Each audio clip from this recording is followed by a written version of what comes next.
Hey everyone, today in this video, I'm going to walk you through how to set up and connect your Roborock Qrevo S for the first time with the Roborock app that's available for iOS and Android devices. If you're interested in this product or you want to find out more about it, the link to it will be in the video description. Here's a look at the Roborock app where we have all of our connected devices. We got to get this new one set up. So in the top right hand corner, hit the plus icon and we can scan the QR code that should be right here on your unit.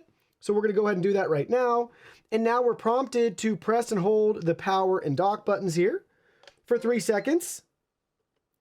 So we're holding them down. Resetting Wi-Fi. Resetting Wi-Fi voice prompt. We also have a Wi-Fi indicator light in here that's blinking blue. So we can select next.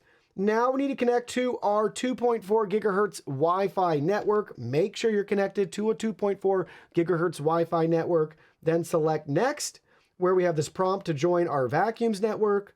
And now it's going to work on connecting everything together right here. Connecting to Wi-Fi. Standby. Connecting to Wi-Fi, standby. We'll get one more voice prompt here. It goes a little bit faster than the updates within the app.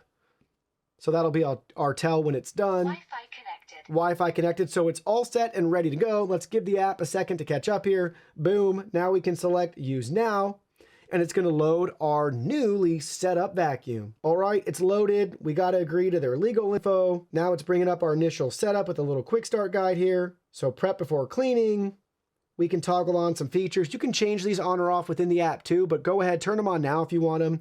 Carpet deep clean and multi-level mapping. Up to 4 maps can be saved. Do not disturb mode. I always turn that off. I don't need that on personally, but you can configure that there. And then map saving, we can toggle that on or off. Hit the check mark. And there we go. We're now taken into our device settings here, where we'll be prompted if we want to do a quick mapping run to get everything set up to start cleaning. But very simple, straightforward, fast. It only takes a minute or two from, start to finish to get everything set up with the Roborock app.